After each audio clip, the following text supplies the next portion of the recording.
ہم ہوا کے نرم و تیز جھونکوں کی مانند آگے بڑھ رہے تھے۔ اس چلنے میں کوئی مشقت نہ تھی بلکہ لطف آ رہا تھا۔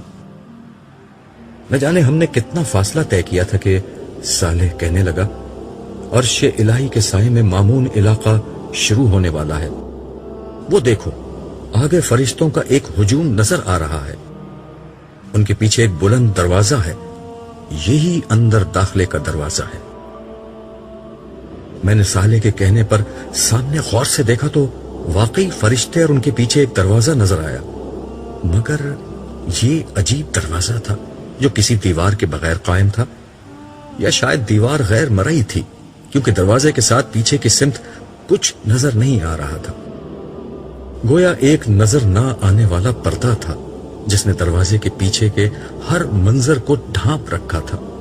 تاہم اس کی بات سنتے ہی میرے قدم تیز ہو گئے اور فاصلہ تیزی سے گھٹنے لگا۔ دروازہ ابھی دور ہی تھا مگر فرشتے واضح طور پر نظر آنے لگے تھے۔ یہ انتہائی سخت گیر اور بلند قامت فرشتے تھے جن کے ہاتھ میں آگ کے کوڑے دیکھ کر میں گھبرا گیا۔ میں نے صالح کا ہاتھ مضبوطی سے پکڑ کر اسے روکتے ہوئے کہا، تم غالباً غلط سمت جا رہے ہو، یہ تو عذاب کے فرشتے لگتے ہیں۔ چلتے رہو، اس نے رکے بغیر جواب دیا۔ ناچار مجھے بھی اس کے پیچھے جانا پڑا، تاہم میں نے اتنا اہتمام کر لیا کہ اس سے 2 قدم پیچھے رہ کر چلنے لگا تاکہ اگر پلٹ کر بھاگنے کی نوبت آئے تو میں اس سے آگے ہی رہوں۔ صالح کو میرے احساسات کا اندازہ ہو چکا تھا۔ اس نے وضاحت کرنی ضروری سمجھی، یہ بے شک عذاب ہی کے فرشتے ہیں۔ میں نے اس کی بات درمیان سے اچک کر کہا، اور یہاں اس لیے کھڑے ہیں کہ آگے جانے سے قبل میری پٹائی کر کے میرے گناہ جھاڑیں؟ وہ میری بات سن کر بے اختیار ہنسنے لگا اور بولا، دیکھو، اگر پٹائی ہونی ہے تو تمہارا بھاگنا مفید ثابت نہیں ہوگا۔ کوئی شخص ان فرشتوں کی رفتار اور طاقت کا مقابلہ نہیں کر سکتا۔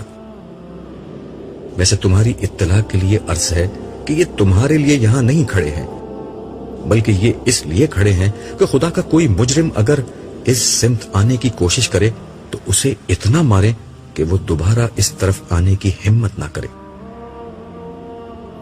ہمارے قریب پہنچنے سے قبل ہی انہوں نے 2 حصوں میں بٹ کر ہمارے لیے ایک راستہ بنا دیا۔ ازراہ عنایت انہوں نے یہ اہتمام بھی کر دیا کہ کوڑوں کو اپنے پیچھے کر لیا۔ میرا خیال تھا کہ وہ ہمیں دیکھ کر مسکرائیں گے اور اظہار مسرت کریں گے، مگر کوشش کے باوجود ان کے چہروں پر کوئی مسکراہٹ تلاش نہ کر سکا۔ صالح کہنے لگا، ان کی موجودگی کا ایک مقصد تمہیں اللہ کی اس نعمت کا احساس دلانا ہے کہ کس قسم کے فرشتوں سے تمہیں بچا لیا گیا۔ بے اختیار میری زبان سے کلمہ شکر و حمد ادا ہو گیا۔ ان کے بیچ سے گزر کر ہم دروازے کے قریب پہنچے تو وہ خود بخود کھل گیا۔ اس کے کھلتے ہی میری نظروں کے سامنے ایک پرفضا مقام آ گیا۔ یہاں سے وہ علاقہ شروع ہو رہا تھا جہاں عرش الہی کی رحمتیں سایہ فگن تھی۔ روح تک اتر جانے والی ٹھنڈی ہوائیں اور محسور کن خوشبو مجھے چھونے لگی تھی۔ ہم دروازے سے اندر داخل ہوئے تو دیکھا کہ دور تک فرشتے قطار در قطار کھڑے تھے۔ ان کے چہرے بے حد دلکش تھے اور اس سے کہیں زیادہ خوبصورت مسکراہٹ ان کے چہروں پر موجود تھی۔ یہ ہاتھ باندھے مؤدب انداز میں کھڑے تھے۔ ہم جیسے ہی ان کے بیچ سے گزرے، دعا و سلام اور خوش آمدید کے الفاظ سے ہمارا خیر مقدم شروع ہو گیا۔ ان کے رویے اور الفاظ کی تاثیر میری روح کی گہرائیوں میں اتر رہی تھی اور ان کے وجود سے اٹھنے والی خوشبوئیں میرے احساس کو سرشار کر رہی تھی۔ یہاں داخل ہوتے ہی مجھے یہ محسوس ہوا کہ میرے اندر کوئی غیر معمولی تبدیلی آئی ہے، لیکن اس وقت میری ساری توجہ فرشتوں اور یہاں کے دلکش ماحول کی طرف تھی، اس لیے میں زیادہ توجہ نہیں دے سکا کہ میرے ساتھ کیا ہوا ہے۔ میں اس کیفیت کو بس یہاں کے ماحول کا ایک اثر سمجھا۔ چلتے چلتے مجھے کچھ خیال آیا تو میں نے صالح کے کان میں سرگوشی کی، یار یہ تو ٹھیک ہے کہ یہ لوگ مجھے کوئی نجات یافتہ شخص مان کر میرا استقبال کر رہے ہیں، لیکن یہاں میری ذاتی واقفیت تو کوئی نہیں ہے. کیا یہاں تمہارا کوئی واقف ہے؟ میری بات سن کر صالح ہنستے ہوئے بولا، عبداللہ، آج ہر شخص اپنی پیشانی سے پہچانا جائے گا کہ وہ کون ہے. تمہیں علم نہیں، مگر تمہارا پورا پورا تعارف تمہاری پیشانی پر درج ہے. تم دیکھتے جاؤ آگے کیا ہوتا ہے. قطار کے اختتام پر کھڑا ایک وجیح فرشتہ جو اپنے انداز سے ان سب کا سردار معلوم ہوتا تھا میرے پاس آیا اور میرا نام لے کر اس نے مجھے سلام کیا. میں نے سلام کا جواب دیا. پھر وہ بہت نرمی اور محبت سے بولا، ہمیشہ باقی رہنے والی کامیابی مبارک ہو. میں نے جواب میں شکر ادا ہی کیا تھا کہ وہ دوبارہ بولا، کیا آپ آئینہ دیکھنا پسند کریں گے؟ میری سمجھ میں نہیں آیا کہ اس نے یہ بات مذاق میں کہی تھی یا سنجیدگی سے، کیونکہ اس وقت آئینہ دیکھنے کی کوئی معقول وجہ مجھے سمجھ میں نہیں آ رہی تھی. تاہم اس نے میرے جواب کا انتظار نہیں کیا. ایک فرشتے کو اشارہ کیا اور اگلے ہی لمحے میرے سامنے ایک قد آدم آئینہ تھا. میں نے اس آئینے کو دیکھا اور مجھے یقین ہو گیا کہ اس نے میرے ساتھ مذاق کیا تھا، کیونکہ یہ آئینہ نہیں بلکہ ایک انتہائی خوبصورت اور زندگی سے بھرپور پینٹنگ تھی، جس میں ایک خوبصورت نوجوان بلکہ شہزادہ شاہانہ لباس زیب تن کیے کھڑا تھا. یہ تصویر کسی بھی اعتبار سے تصویر نہیں لگ رہی تھی، بلکہ یوں محسوس ہو رہا تھا کہ جیسے آئینے کے سامنے کوئی زندہ انسان کھڑا ہوا ہے. میں نے اس فرشتے کی طرف دیکھا اور مسکرا کر کہا، آپ اچھا مذاق کرتے ہیں، مگر پینٹنگ اس سے زیادہ اچھی کرتے ہیں. مصور تو آپ ہی معلوم ہوتے ہیں، لیکن اس میں ماڈل کون ہے؟ فرشتے نے انتہائی سنجیدگی سے میری بات کا جواب دیا، پینٹر تو المصور یعنی مالک ذوالجلال ہے، البتہ ماڈل آپ ہیں. اس کے بعد اس نے صالح کو اشارہ کیا. وہ میرے قریب آیا اور میرا سر گھما کر دوبارہ پینٹنگ کی طرف کر دیا. اس دفعہ پینٹنگ میں اس نوجوان کے ساتھ صالح بھی نظر آ رہا تھا. میں حیرت سے کبھی صالح کو دیکھتا اور کبھی اس آئینے میں کھڑے دوسرے شخص کو، جس کے بارے میں ان دونوں کی متفقہ رائے یہ تھی کہ یہ میں ہی تھا. مگر یہ میں تو نہیں، میں نے بلند آواز سے کہا. جواب میں صالح نے یہ مصرع پڑھ دیا، اے جانے جہاں، یہ کوئی تم سا ہے کہ تم ہو. لیکن یہ کیسے ممکن ہے؟ میں تو ایک بوڑھا شخص تھا اور جوانی میں بھی کم از کم ایسا تو نہیں تھا. اس دفعہ میری بات کا جواب فرشتے نے دیا. آپ ناممکنات کی دنیا سے ممکنات کی دنیا میں آ گئے ہیں. آپ انسانوں کی دنیا سے خدا کی دنیا میں آ گئے ہیں. آج ہر شخص ویسا نہیں دکھائی دے گا جیسے وہ دنیا میں دوسرے انسانوں کو نظر آتا تھا، بلکہ آج ہر شخص ویسا نظر آئے گا جیسا وہ اپنے مالک کو نظر آتا تھا. اور مالک کی نظر میں انسانوں کی صورت گری ان کے گوشت پوش پر نہیں بلکہ ان کے ایمان و اخلاق اور اعمال کی بنیاد پر ہوتی تھی. آپ اسے دنیا میں جیسے لگتے تھے ویسے ہی آج اس نے آپ کو بنا دیا ہے. ویسے یہ عارضی انتظام ہے. آپ کی فیصلہ کن شخصیت اس وقت سامنے آئے گی جب جنت میں آپ کے درجات کا فیصلہ حتمی طور پر ہوگا. سر دست تو آپ آگے جائیں، بہت سے دوسرے لوگ آپ کا انتظار کر رہے ہیں. ہم آگے کی سمت بڑھ رہے تھے. مجھے اندازہ ہو چکا تھا کہ اندر داخل ہوتے ہی مجھے جس تبدیلی کا احساس ہوا تھا وہ کیا تھی. میری چال میں بہت اعتماد تھا. شاید یہ آئینے کا اثر تھا کہ اب مجھے یقین آنے لگا تھا کہ رب کعبہ نے مجھے سرفراز کر کے میرے بخت کو ہمیشہ کے لیے جگا دیا ہے. میری زندگی کے شب و روز اور اس میں پیش آنے والے مسائل اب میرے لیے خواب و خیال ہو چکے تھے. پچھلی دنیا کی محرومیاں، صبر اور محنتیں کبھی اس طرح بھی رنگ لائیں گی، مجھے اس کا قطعاً اندازہ نہیں تھا. قرآن کریم اور احادیث میں اگلی دنیا کا بہت کچھ تعارف پڑا تھا، مگر آنکھ جو کچھ دیکھ سکتی ہے، کان سنتے اور حواس محسوس کر سکتے ہیں، وہ الفاظ سے شعور تک بہت کم منتقل ہوتا ہے۔ آج جب یہ سب حقائق سامنے ہیں تو یقین نہیں آتا کہ مجھے یہ اندازہ تو زندگی ہی میں ہو چکا تھا کہ آخرت کی بازی میں جیت جاؤں گا، مگر اس جیت کا مطلب اتنا شاندار ہوگا، اس کا مجھے بالکل بھی اندازہ نہیں تھا۔ تمہیں ابھی پورا اندازہ نہیں ہوا ہے، سارے پتہ نہیں کس طرح میرے خیالات پڑھ رہا تھا۔ اس کے جملے نے مجھے چونکا دیا۔ اس نے اپنی بات جاری رکھی۔ اصل زندگی تو ابھی شروع ہی نہیں ہوئی، ابھی تو تم حشر کے عارضی مرحلے میں ہو۔ اصل زندگی تو در حقیقت جنت میں شروع ہوگی۔ اس وقت خدا کا بدلہ دیکھنا، اس وقت خدا کو داد دینا۔ سر دست تو آگے دیکھو، ہم کہاں کھڑے ہیں۔ اس کی بات سے مجھے احساس ہوا کہ میں اپنے ماحول سے بالکل لا تعلق ہو کر چل رہا تھا۔ میں نے نظر اٹھا کر دیکھا، ہم اس وقت ایک وسیع و عریض اور سر سبز شاداب میدان میں تھے۔ آسمان پر سورج چمک رہا تھا، اس میں روشنی تھی پر دھوپ نہ تھی۔ آسمان پر کہیں بادل نہ تھے مگر زمین پر ہر جگہ سایہ تھا۔ زمین سبز تھی، شاید اسی کے اثر سے آسمان نیلگوں کے بجائے سبزی مائل ہو رہا تھا۔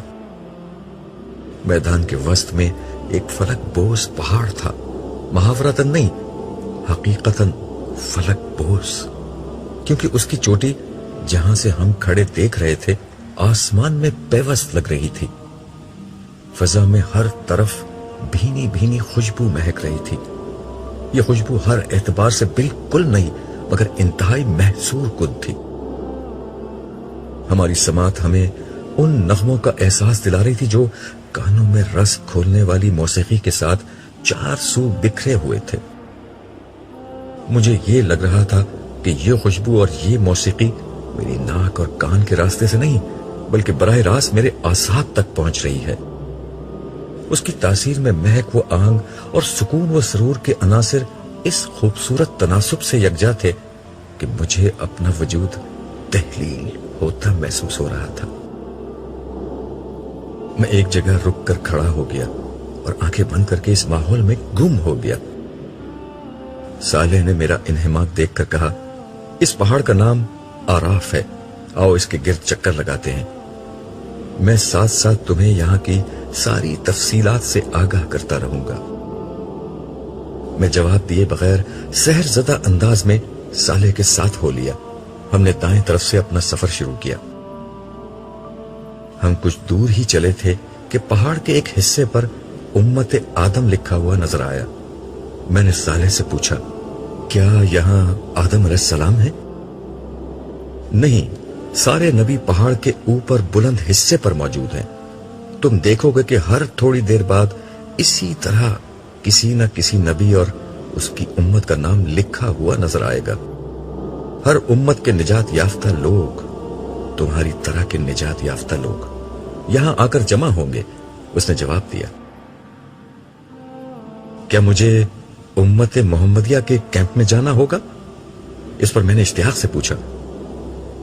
صالح نے نفی میں سر ہلایا اور بولا، ان مقامات پر نجات یافتہ لوگ کھڑے ہوں گے اور روز حشر کے اختتام پر یہیں سے جنت میں جائیں گے۔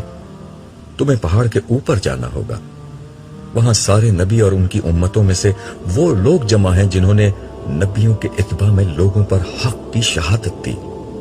یہ لوگ یہاں سے انسانوں کے بارے میں خدا کا فیصلہ دیکھتے رہیں گے۔ اسی جگہ سے انہیں انسانوں پر گواہی دینے کے لیے بلایا جائے گا۔ ہر نامراد شخص جہنم کی طرف اور ہر کامیاب شخص پہاڑ کے نیچے اپنے اپنے نبی کے کیمپ میں آتا جائے گا۔ پھر ہر امت گروہ در گروہ یہیں سے جنت میں جائے گی۔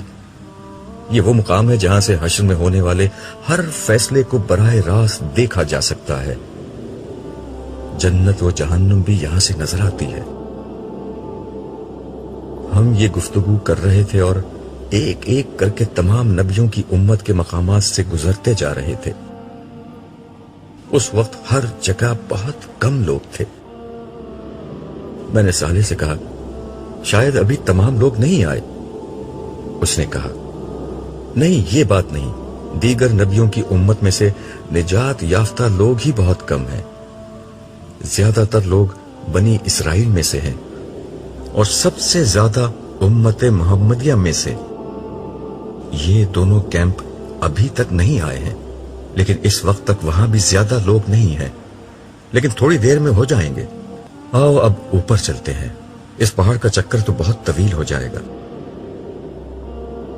مجھے بلند مقامات پر چڑھنے کا ہمیشہ سے شوق رہا تھا، لیکن شاید یہ میری زندگی کی سب سے عجیب بلندی تھی. بظاہر بہت بلند اور آسمان تک اونچی تھی، مگر یہاں سے ہم زمین کو اس طرح دیکھ رہے تھے جیسے چند منزل ہی اوپر کھڑے ہو. نیچے سے جو جگہ ایک چوٹی لگتی تھی وہ ایک ہموار سطح تھی، تاہم اس ہموار زمین پر تھوڑے تھوڑے فاصلے پر بلند و بالا قلعہ نما تعمیرات بنی ہوئی تھیں. ارد گرد کوئی دیوار تھی اور نہ ان میں دروازے ہی موجود تھے، اس لیے باہر سے بھی اندر کا نظارہ کیا جا سکتا تھا. میں نے صالح سے ان بلند تعمیرات کے متعلق پوچھا تو اس نے کہا، یہاں عالی شان تخت پر تاج پہنے ہوئے انتہائی باوقار ہستیاں بیٹھی ہوئی تھیں. ان کے ارد گرد اسی شان کے لوگ شاہانہ نشستوں پر بیٹھے ہوئے تھے. میں نے صالح سے ان بلند تعمیرات کے متعلق پوچھا تو اس نے کہا، یہ مختلف انبیاء کی عارضی قیام گاہیں ہیں. انہی کی بنا پر اس پہاڑ کو آراف کہا جاتا ہے. تم تو جانتے ہو کہ آراف کا مطلب بلندیوں کا مجموعہ ہے. میں نے اسبات میں سر ہلایا. وہ گفتگو کا سلسلہ جاری رکھتے ہوئے بولا، تخت پر بیٹھے ہوئے انبیاء کرام ہیں اور ان کے ارد گرد بیٹھے لوگ ان کی امت کے شہداء اور صدیقین ہیں. صدیقین وہ لوگ ہیں جنہوں نے نبیوں کی زندگی میں ان کا ساتھ دیا، اور شہداء وہ لوگ ہیں جنہوں نے انبیاء کے بعد ان کی دعوت کو آگے پہنچایا. یہ سب وہ لوگ تھے جو دنیا میں خدا کے لیے جیے اور اسی کے لیے مرے. اسی کے صلے میں یہ لوگ آج اس عزت و سرفرازی سے ہمکنار ہوئے ہیں جس کا مشاہدہ تم اس وقت کر رہے ہو. کیا یہ ممکن ہے کہ انبیاء علیہ السلام سے میری ملاقات ہو سکے؟ میں نے پوچھا. سب سے ملاقات کا وقت تو نہیں، لیکن کچھ سے ضرور مل سکتے ہو، اس نے جواب دیا، اور پھر ایک ایک کر کے خدا کے جلیل القدر پیغمبروں سے میری ملاقات کرانی شروع کی. وہ پیغمبر جو میرے لیے عظمتوں کا نشان تھے، میں ان سے مل رہا تھا. آدم، نوح، ہود، صالح، اسحاق، یعقوب، یوسف، شعیب، موسیٰ، ہارون، یونس، داؤد، سلیمان، زکریا، یحییٰ، عیسیٰ، اور سب سے بڑھ کر ابو الانبیاء سیدنا ابراہیم علیہ السلام. سب نے گلے لگا کر اور میری پیشانی پر بوسہ دے کر میرا استقبال کیا اور مجھے مبارکباد دی. ان جلیل القدر ہستیوں سے کچھ گفتگو کے بعد ہم آگے روانہ ہو گئے، مگر مجھے دوران گفتگو یہ احساس ہوا تھا کہ سب لوگ ایک نوعیت کی تفکر میں مبتلا ہیں. راستے میں صالح سے میں نے اس کی وجہ پوچھی تو وہ بولا، تمہیں نہیں معلوم اس وقت حشر کے میدان میں کیا قیامت برپا ہے. اس وقت ہر نبی پریشان ہے کہ انسانیت کا کیا ہوگا. اللہ تعالیٰ کے عذاب کی شدت اتنی زیادہ ہے کہ ان انبیاء میں سے کوئی بھی نہیں چاہتا کہ اس کی امت عذاب الہی کا سامنا کرے. وہ چاہتے ہیں کہ اللہ تعالیٰ لوگوں کو معاف کر دیں، مگر سر دست اس کا کوئی امکان نہیں. ایسی کوئی دعا کی جا سکتی ہے اور نہ اس کی اجازت ہے. لوگ سینکڑوں برس سے خوار اور خراب ہو رہے ہیں. سر دست حساب کتاب شروع ہونے کا بھی کوئی امکان نہیں ہے. سینکڑوں برس کیا مطلب؟ ہمیں تو اندر آئے ہوئے بمشکل 1-2 گھنٹے گزرے ہوں گے. میں نے چونک کر تعجب سے کہا، یہ تم سمجھ رہے ہو. آج کا دن کامیاب لوگوں کے لیے گھنٹوں کا ہے اور باہر موجود لوگوں کے لیے انتہائی سخت و مصیبت کا ایک بے حد طویل دن ہے. باہر صدیاں گزر گئی ہیں مگر تم ابھی یہ بات نہیں سمجھو گے، اس نے وضاحت کرتے ہوئے جواب دیا. میں اس کی بات کو ہضم نہیں کر سکا، مگر ظاہر ہے میں جس دنیا میں تھا وہاں